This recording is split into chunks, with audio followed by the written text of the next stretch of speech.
We're in the home stretch, so good question. Your actual test will be Wednesday of week 10.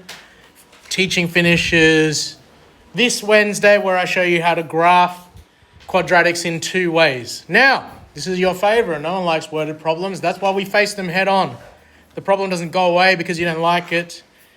Algebra is not useful unless it's used to solve problems in context. Often these are worded problems. The difficulty with worded problems is you don't have an equation to start off with. You need to make up the equation yourself, given the info in the question. So the steps, there's no new maths needed here. I'm giving you steps for how to approach a worded problem so that you can use the tools that I've taught previously to try to solve the maths after it's been constructed. So what are the steps? 1, read the damn question, sketch the situation if it helps. I'm a visual person, so I always like to draw the situation. Step 2, decide what the unknown is and make it X. Often the question tells you what the unknown should be. I'll stop there so you can get the first 2 steps down, and then we'll go 3, 4, 5, and 6 afterwards.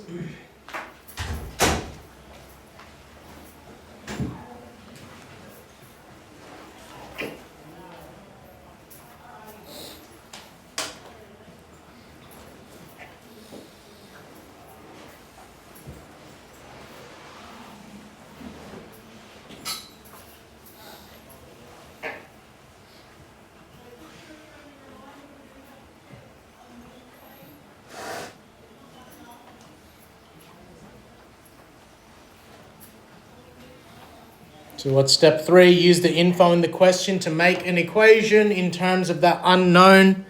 This is just a quick reminder about some of the words associated with maths operations. Addition, sum, total, altogether, how much more? Subtraction, difference between, less than.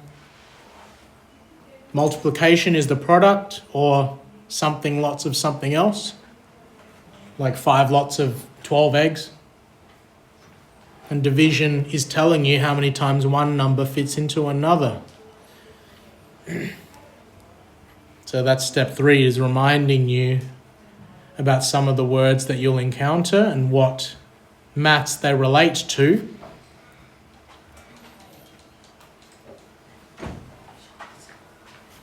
After that, there's only 4, 5, and 6. Solve the equation using any appropriate method. Some of you have already decided that you get and you vibe with quadratic formula. Do that first if you want. Because when you're doing the worded problems questions, I don't care how you solve it. The hard part is actually getting the equation to do. I'd like to think that you'd use quadratic formula as a last resort, but you don't need to. Step 5, write your answer in sentence form. And then there's an extra step there. Ensure all your solutions work if there's multiple options. What you've seen in quadratics now is sometimes there's 2 answers. I don't think the examples that I've got today give an example of where a solution wouldn't work. But for example, if you were saying the length of something, if one of your options was -5, can you have a negative length? You can't have something that doesn't exist. So you would just discount that option, okay? That's what I mean by ensuring all the solutions work if there's multiple options. So I'll leave you a minute or so to get what you need there, and then we'll do examples together. So again, with worded problems, there is not a set of steps that'll let you answer all the worded problems. You expose yourself to many different scenarios, and then you see the different ways of constructing equations, okay? So the first one we'll do. What is the difference between a number? Sorry, that's not what it says. The example. The difference between a number and its square is 20. Find the number. So I'll help you out. Let X be the number. How do I write the number square? All right. X with the square on top. What does difference mean? What maths operation is difference related to? Subtract. The difference between a number and its square is, according to the question information, 20.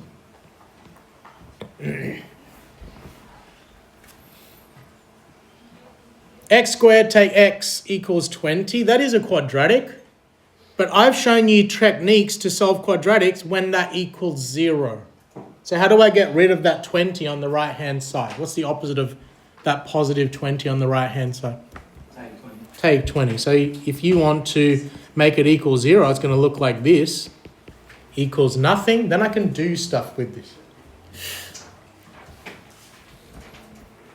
Sum and product law. What are the factors of 20? 1 and 20, 2 and 10, 4 and 5 looks nice. Because what is the number in front of this -1? Is there a way that I could get -1 with 4 and 5? What would it be? 4 and? -5. So that's going to factorize to x plus 4, x minus 5 equals 0. We have null factor law now. You've got two things that times together to make 0. So the first thing could be 0. Or the second thing could be 0. X plus 4, what's the opposite of adding 4, taking 4? X could be -4, or X could be +5. I'm going to put a square around what I think the answers are. Remember, step 6 was to check that your solutions make sense. So this is the making sense of it. If I'm saying that my number is -4, what is the square of -4? What's -4 times by -4? Sorry? Not 14. 16. Is the difference between -4 and 16 20? I must have misheard, okay? Is the difference between -4 and 16 20? So that's a true statement. That's one check done. What did I think the other answer was? 5. What is the square of 5? 5 times 5? Oop, why did it do that? Is the difference between 5 and 25 also 20? There's nothing I can ignore here. Both of these answers are perfectly correct. So you have to show me both, okay? A couple of moments. Can you get that example down, please? And then we'll do a more visual one, okay? If you talk, just talk quietly, no names, please.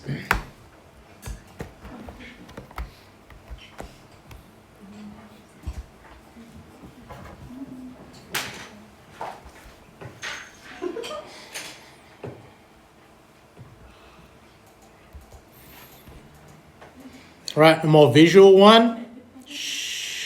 A rectangular house block has a perimeter of 64 meters, and we know that the area of it is 220 square meters. What are the length and width of the block? I always think it's a good idea to sketch the situation, which I've pre-done here. And I'm saying, let's make x equal the length. So I have a rectangle that I know the area of it is 220 square meters, and I know that the long sides are both x long, okay? We have two lines of information here. We know the distance around that rectangle is 64, and we know the area of that rectangle is 220 square meters. Perimeter is the total distance around a shape. We need to find out something else. Is there a way that we could write what those short sides are? Yep. 64 minus 2. Do you agree with that? The leftover, this length in total, the leftover length here should be 64 minus 2 x's, because the whole thing is 64 and there's an x on the top and an x on the bottom. So do you agree with that? The leftover, so left over length is equal to 64 minus 2x. That's good. So I know that 2 question marks are 64 take 2x long. So how long would 1 question mark be? If all of these 2 lines here are equal 64 take 2x, Would half of this be what the question mark is? Yeah. So the half that length of that length equals question mark equals 64, take 2x divided by 2. What's 64 divided by 2? 30. And what's negative 2x divided by 2? Take x. So what do we know now? This question mark is 32, take x. Why is that helpful to me? Because what is the area of a rectangle? How do I find the area of a rectangle? Length times by? Width. And do I know the area of this shape? It's 220. So area equals 220 equals the width, which we said was, the length, which we said was x, times by the width, which was 32, take x. That's my equation there. It doesn't look quadratic now, but if you expanded the brackets, is it going to be? Let's have a look. What's that x times by 32 going to be? 32x. What's x times by negative x going to be? Yeah, negative x squared. And what did we know it equaled? It equaled 220. That's a quadratic now. Does it equal 0 right now?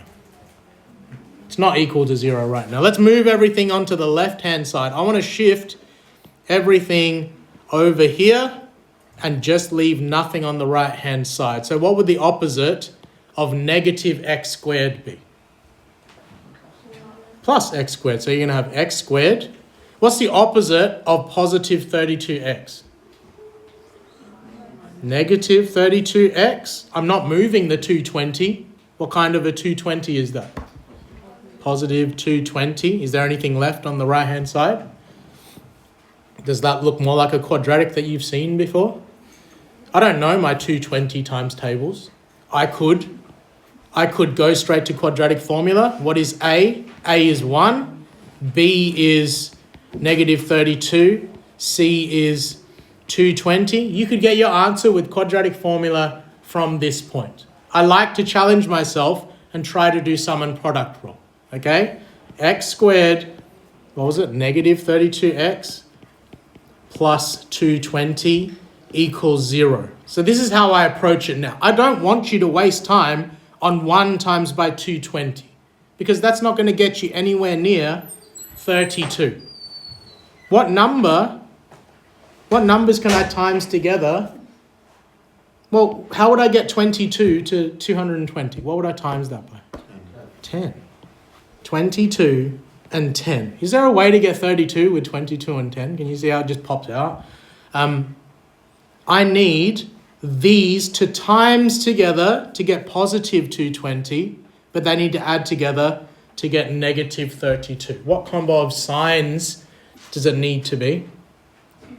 2, well done. 2 minuses, because a minus and a minus times by a minus, what answer is it going to be? Positive.